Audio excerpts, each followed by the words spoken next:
ऐसे ही नए मंत्रों के लिए चैनल सब्सक्राइब करें। ओम श्री गणेशाय नमः।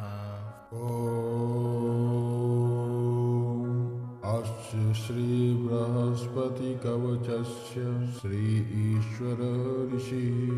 अनुष्टुप छन्दः देवगुरु बृहस्पति देवता गं बीजं श्रीं सतिः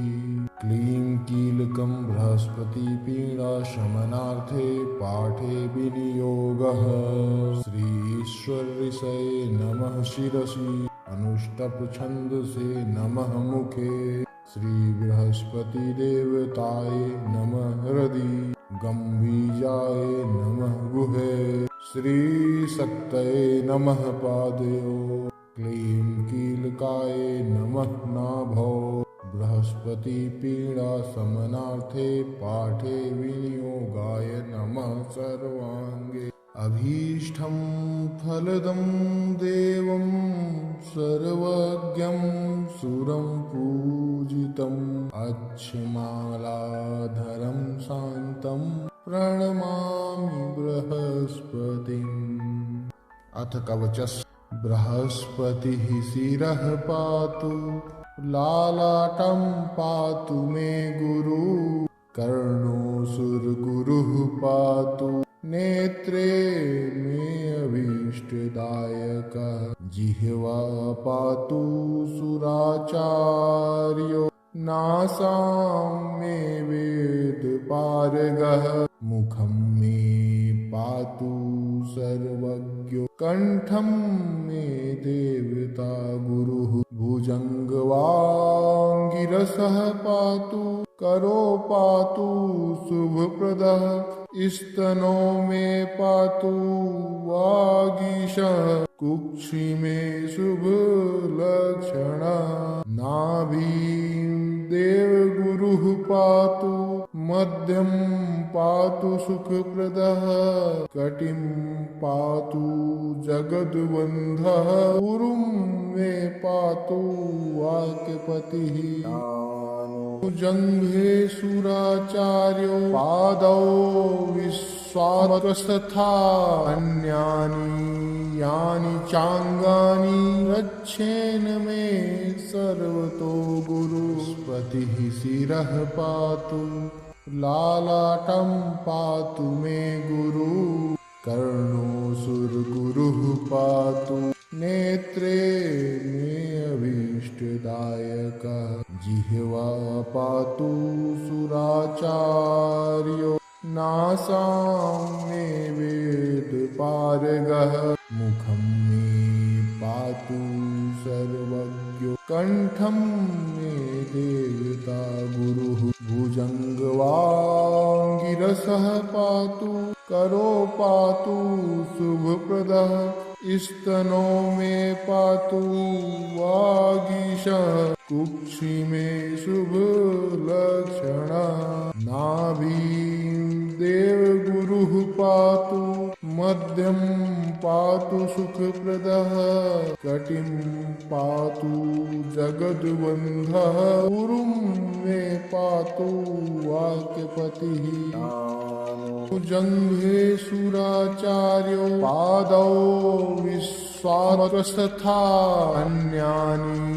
यानि चाङ्गानि रक्षेन मे सर्वतो गुरुः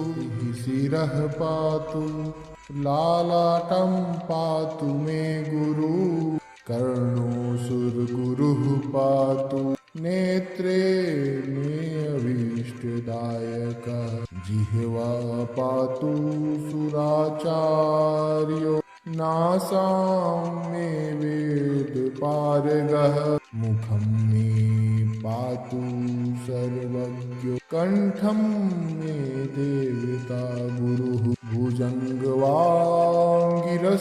पातु करो पातु शुभप्रदः स्तनो मे पातु वागीशः कुक्षि मे शुभलक्षणः नाभिं देवगुरुः पातु मध्यं पातु सुखप्रदः कटिं पातु जगद्बन्धः उरुं मे पातु वाक्पतिः जङ्घे सुराचार्यो पादौ विश्वावतस्तथा अन्यानि यानि चाङ्गानि रक्षेन मे सर्वतो गुरुः शिरः पातु लालाटं पातु मे गुरु कर्णोऽसुरगुरुः पातु नेत्रे मे अभीष्टदायकः जिह्वा पातु सुराचार्यो नासां मे वेदपारगः मुखं मे पातु सर्वज्ञो कण्ठं मे देवता गुरुः भुजङ्गवाङ्गिरसः पातु करो पातु शुभप्रदः स्तनो मे पातु वागीशः कुक्षि मे शुभलक्षणः नाभिं देवगुरुः पातु मध्यं पातु सुखप्रदः कटिं पातु जगद्बन्धः गुरुं मे पातु वाक्पतिः जङ्घे सुराचार्यो पादौ विश्वावतस्तथा अन्यानि यानि चाङ्गानि रक्षेन मे सर्वतो गुरुः शिरः पातु लालाटं पातु मे गुरु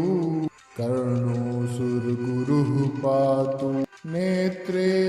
मे अभीष्टदायकः जिह्वा पातु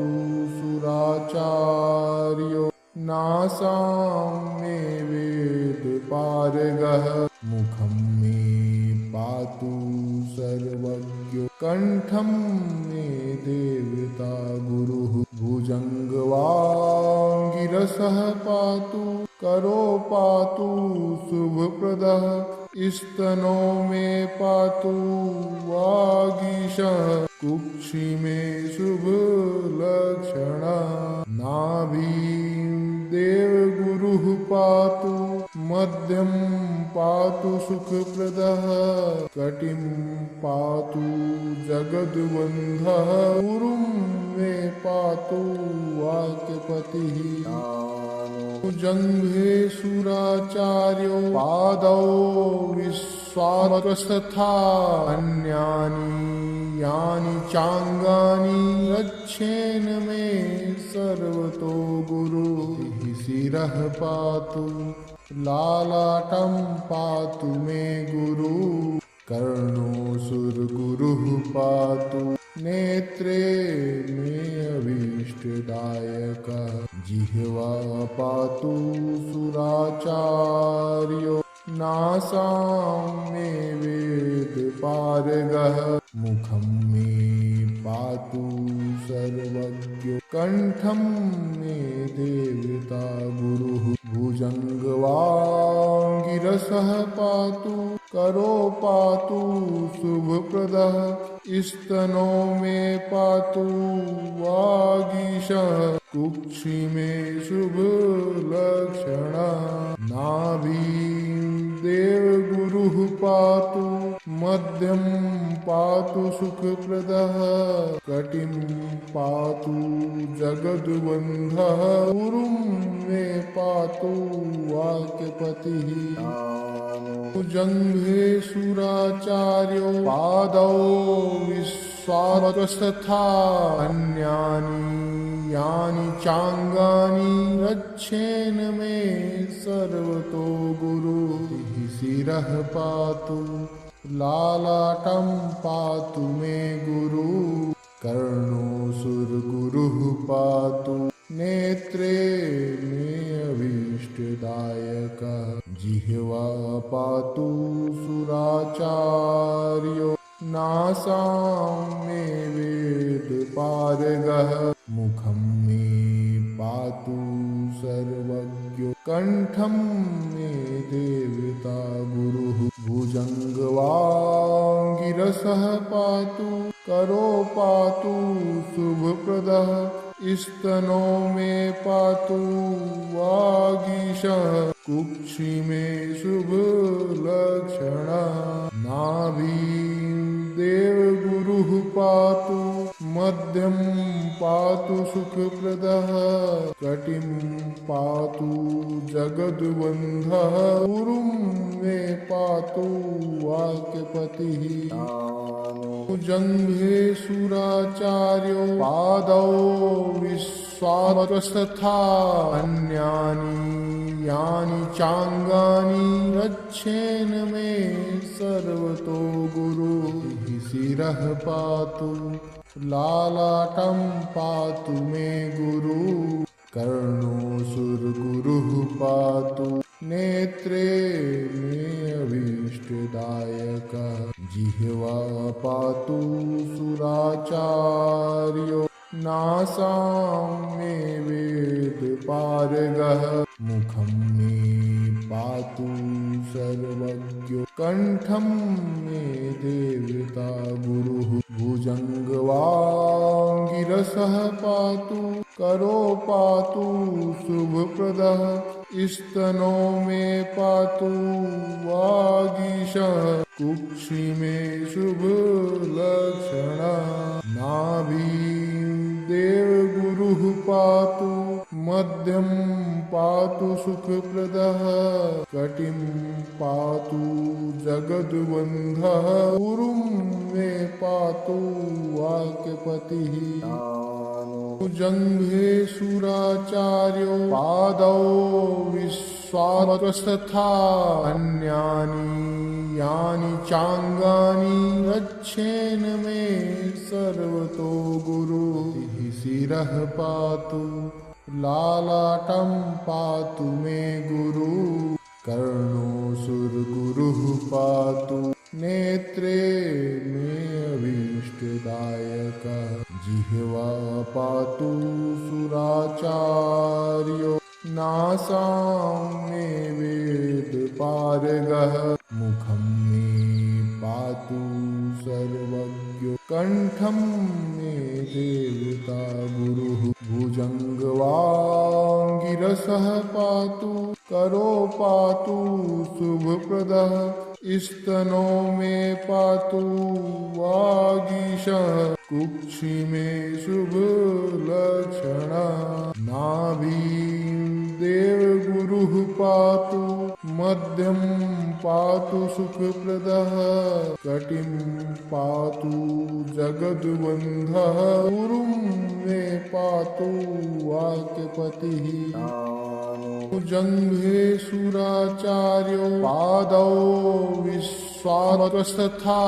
अन्यानि यानि चाङ्गानि रक्षेन मे सर्वतो गुरुः शिरः पातु लालाटं पातु मे गुरु कर्णोऽसुरगुरुः पातु नेत्रे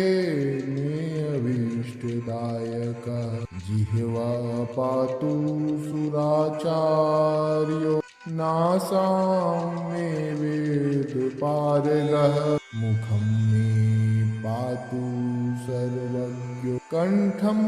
मे देवता गुरुः भुजङ्गवाङ्गिरसः पातु करो पातु शुभप्रदः स्तनो मे पातु वागीशः कुक्षि मे शुभलक्षणा नाभिं देवगुरुः पातु मध्यं पातु सुखप्रदः कटिं पातु जगद्बन्धः गुरुं मे पातु वाक्यपतिः जङ्घे सुराचार्यो पादौ विश्वावतस्तथा अन्यानि यानि चाङ्गानि रक्षेन मे सर्वतो गुरुः शिरः पातु लालाटं पातु मे गुरु कर्णोऽसुरगुरुः पातु नेत्रे मे अभीष्टदायकः जिह्वा पातु सुराचार्यो नासां मे वेदपारगः मुखं मे पातु सर्वज्ञो सर्वज्ञो कंठम मे देवता गुरुः भुजंगवांगिरसः पातु करो पातु शुभप्रदः स्तनो मे पातु वागीशः कुक्षि मे शुभलक्षणः नाभिं देवगुरुः पातु मध्यं पातु सुखप्रदः कटिं पातु जगद्बन्धः उरुं मे पातु वाक्पतिः जङ्घे सुराचार्यो पादौ विश्वात्मकस्तथा अन्यानि यानि चाङ्गानि रक्षेन मे सर्वतो गुरुः शिरः पातु लालाटं पातु मे गुरु कर्णोऽसुरगुरुः पातु नेत्रे मे अभीष्टदायकः जिह्वा पातु सुराचार्यो नासां मे वेदपारगः मुखं मे पातु सर्वज्ञो कंठं मे देवता गुरुः भुजंगवांगिरसः पातु करो पातु शुभप्रदः स्तनो मे पातु वागीशः कुक्षि मे शुभलक्षणः नाभिं देवगुरुः पातु मध्यं पातु सुखप्रदः कटिं पातु जगद्बन्धः उरुं मे पातु वाक्पतिः जङ्घे सुराचार्यो पादौ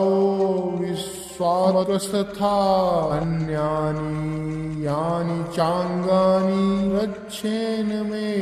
सर्वतो गुरुः इत्येतत्कवचं दिवं त्रिसध्यं यः पठेन्नरः सर्वान् कामनावाप्नोति सर्वत्र विजयी भवेत्। अथ एकादश बृहस्पतिश्च कवचम्।